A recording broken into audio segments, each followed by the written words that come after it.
America, baby! You're telling me these guys can turn left and right? Today's number is 0. 0 is the amount of points that Matt and I expect Lance Stroll to score in the 2026 Formula One season. Facts.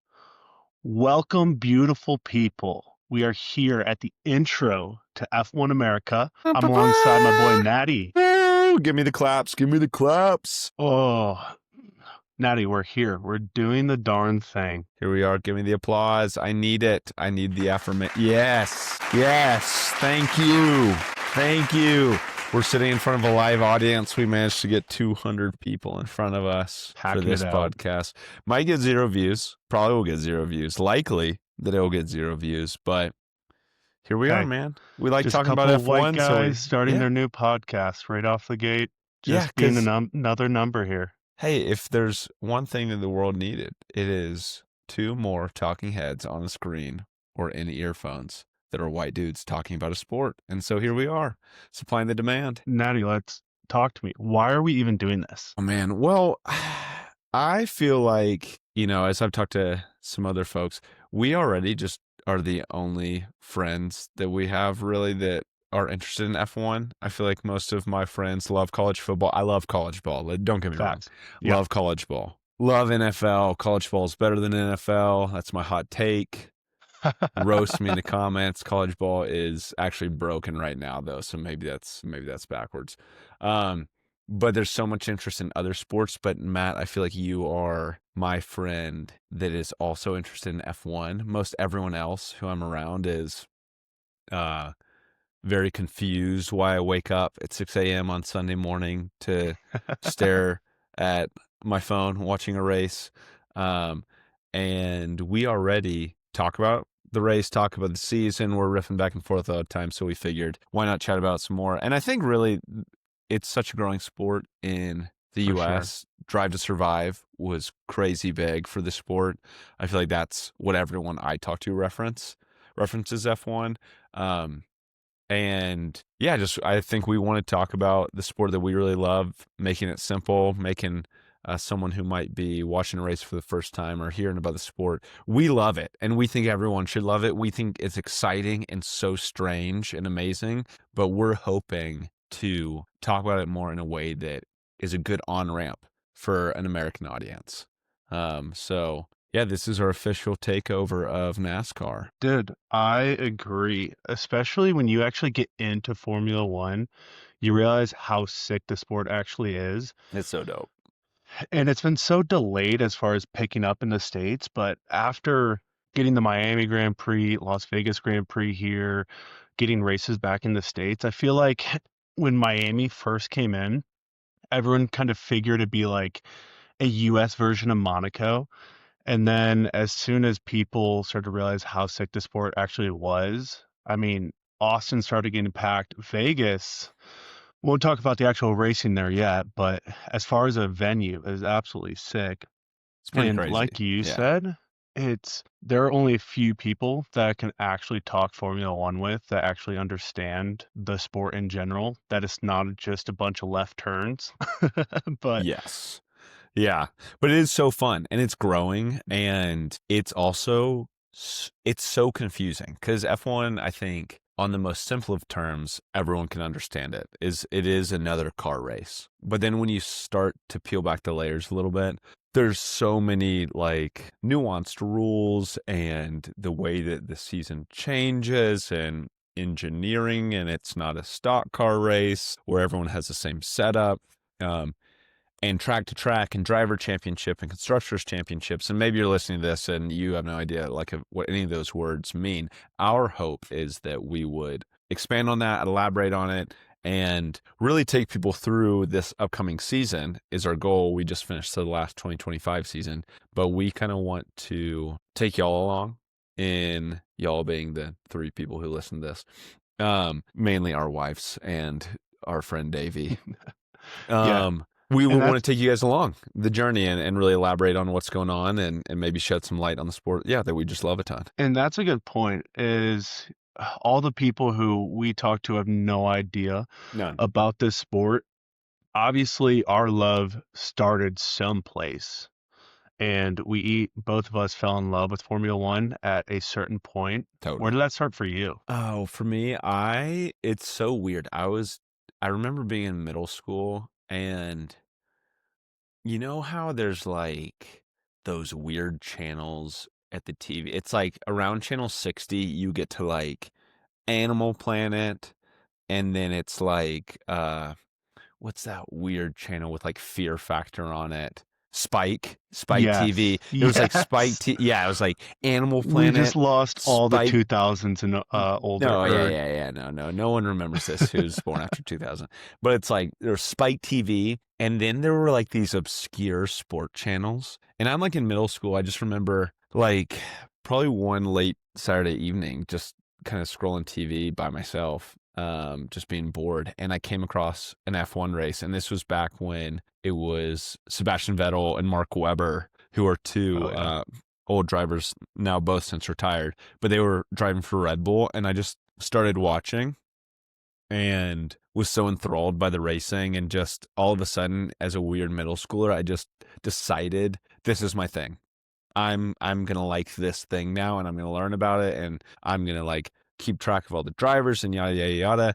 Did that for most of like middle school, high school, and then went to college. Didn't have a TV, so Oh I yeah. did not really watch F1 that much because I did not have a TV and I was poor. Poor And boy. then I think really after college, started watching a lot more, and then Drive to Survive came back out. There was like more momentum, and it was exciting. And for years now, have been watching every race and following everything. So, yeah, for me, it really started in middle school so randomly, just like scrolling Yeah. channels and finding something that I was like, this seems cool. Especially here in the States. Yeah, it was like so obscure. I mean, it was probably like ESPN Deportes 2. Yeah, I was Like, trying to think of even what Grand Prix would be on while you're scrolling through. I mean, maybe it was like the Japanese Grand Prix or something like that late at night, or it had to be something in like East Asia because it was like late at night, or it was like a rerun of one on like a Sunday morning, something like that. But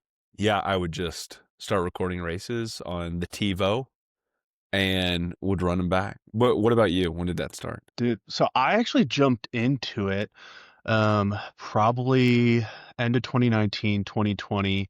Sadly, it coincided with that Drive to Survive Hey, we new love influx fair of weather fans. fans. We love fair weather fans. But Bandwagon, baby. actually, growing up in Detroit, we actually had a Grand Prix in Detroit for a while, and I grew up with this Oh poster yeah. of the Detroit Grand Prix.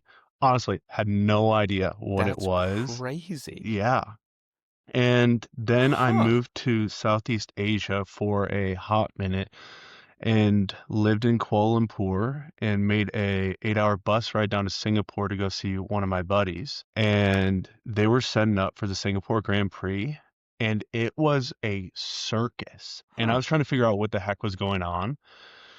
And then I tuned in to watch the race that weekend, and it just kicked off there. Then, like you, started doing that deep dive, and the part that caught me was realizing that these cars have so much downforce that if you drive them inverted, they can actually stick. That there's so much downforce you can drive them upside down. And the concept of that, Crazy. obviously, it's not going to happen, but the concept of it blew my mind of, wait, what's actually going on here? Started watching a couple races, figuring out a little bit, had no idea what the teams were, drivers were, was just trying to get a grasp of how is this different than NASCAR.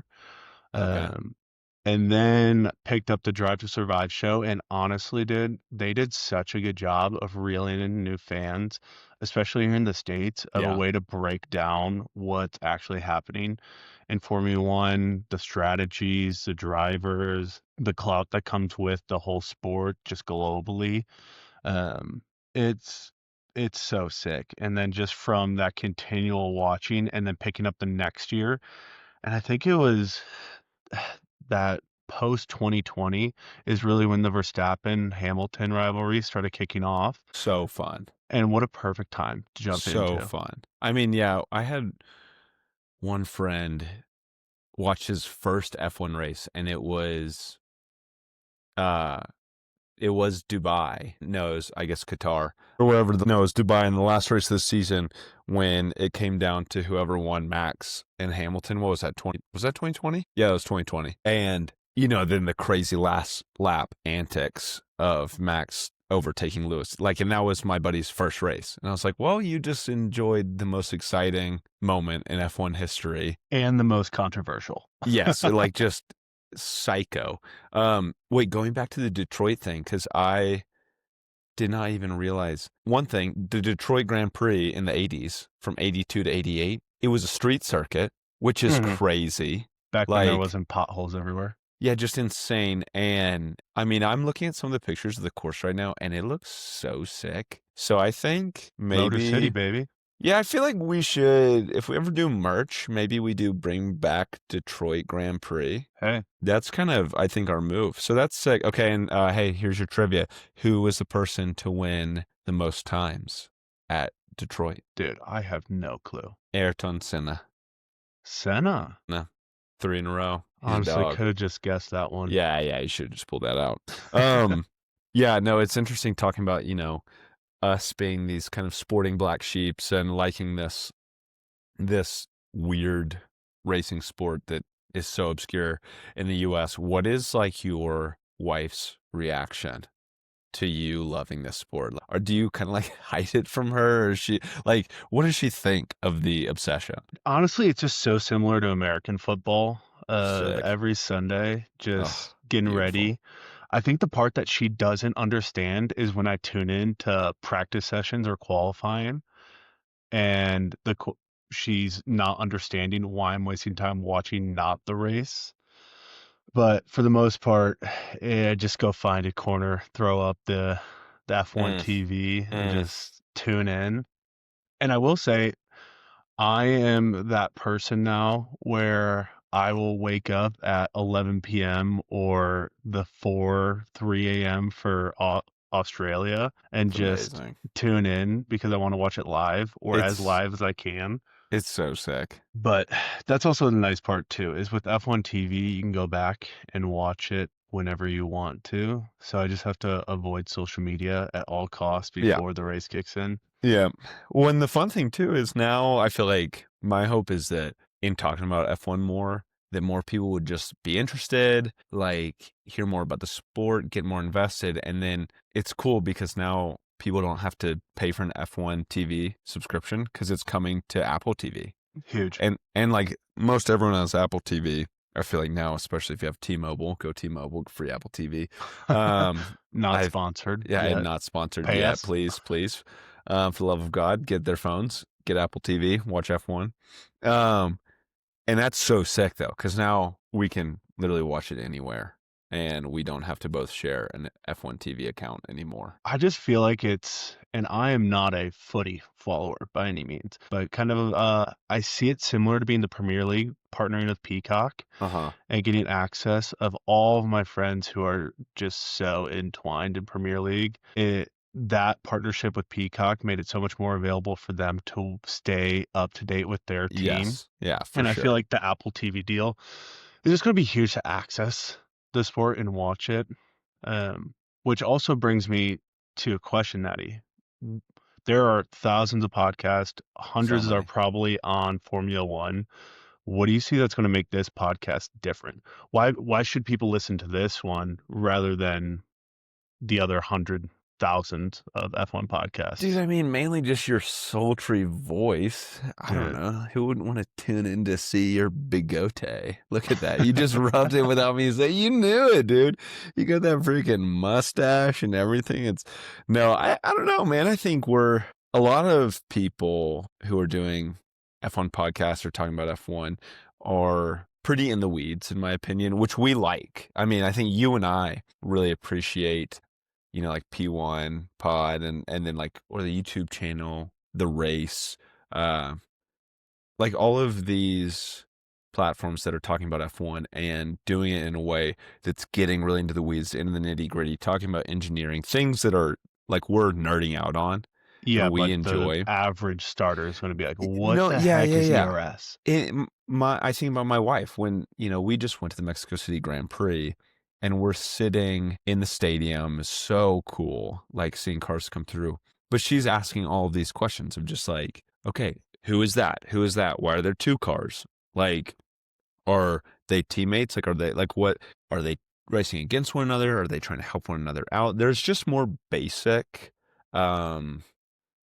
principles around F1 that I think a lot of people do have questions about that fewer people are answering and talking about readily. And I think for us, that's just what we're hoping to do. And in my opinion, it's talking about the same races, talking about the same cars as everyone else is, but really trying to talk about it from the place of our American audience and our friends and our family who think we're crazy for liking the sport and making it come across a little bit more interesting. Yeah, and I have no idea what sports talk shows are like in the UK or in Europe or in Asia.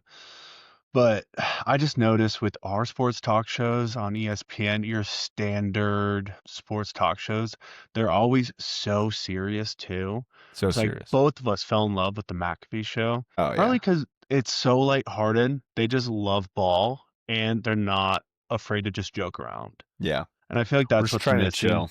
It's honestly just an excuse to hang out more. I think that's the long con that we're playing is now that we can tell our wife so we're filming a podcast when in fact we just are trying to riff about Hey sports. babe, sorry, I have to Yeah. travel over to Japan for the Suzuka Grand Prix. So funny. Yeah, I mean that's kind of what I'm thinking. Like, is there any other thoughts that you have to that as far as, who we think we're trying to make this for and what the ad is? Yeah, my goal would just be grab the people who are just starting to get interested in the sport, but also not be dumbed down enough that the fan on our level who's willing to dive into that, talk about the controversy, talk about strategies, can also listen to. Um, I just feel like there's so much stuff that happens during the year from driver drama, like when Lawson got demoted, was it actually a demotion? And just tracking the in-depth things that some people might not pay attention to, but are also just fun banter to dive into. Yeah, But I just figured it's a good spot to check in on F1, catch some banter just on your commute to work or during a lunch break. totally. And balance that line of just hanging out and shooting the shit while also providing some real updates of what's going on during the season. Totally. I imagine it kind of like, I hope that we're a companion piece to people who are starting to get interested in F1 in America. Like, I hope that everyone is like watching the race and then, Monday morning on their commute to work, they hit our pod because we're just going to be chatting about like what just happened, but maybe filling in some of the gaps that were confusing on, hey, why someone did this, why this person was so angry on the radio about some decision that their team made, the effects of a track or weather, just different things like that. I would hope that we're kind of just a fun little earpiece companion. For sure. Yeah. And just bringing in I don't know if you ever catch up with the New Heights podcast that Travis and Jason Kelsey put on. Oh yeah, Taylor's boyfriend. Yeah, that one. It's But crazy. they do an awesome segment that's just the no dumb questions. I And love I it. feel like that's another part of the spouses of the world that have no idea what's going on. It would be fun to just kind of see where the Totally. average American audience is with the sport, Totally. and just enjoy it where we're at. Yeah, we don't really know how comments work yet. So if you have any questions, if you're one of the 4 people who listen to this, just text us because you probably have our numbers. So just reach out or like send a smoke signal if you don't have our numbers. And for our next episode, we can answer some questions, For sure. which can be super fun. Let's see. Yeah. Anything else you want to cover today? I think this is just, we're trying to intro, tell people what we're about. Dude, I think we're kicking it off. We're doing the thing. Stay tuned. Follow us throughout the season. Get ready to just dive into Formula One. Follow us on Twitter and Instagram. We are the F1 Pod. You can check all of our bios. Everything will be in there. Oh, yeah. But for now, beautiful people, we'll see ya and goodbye. Adios.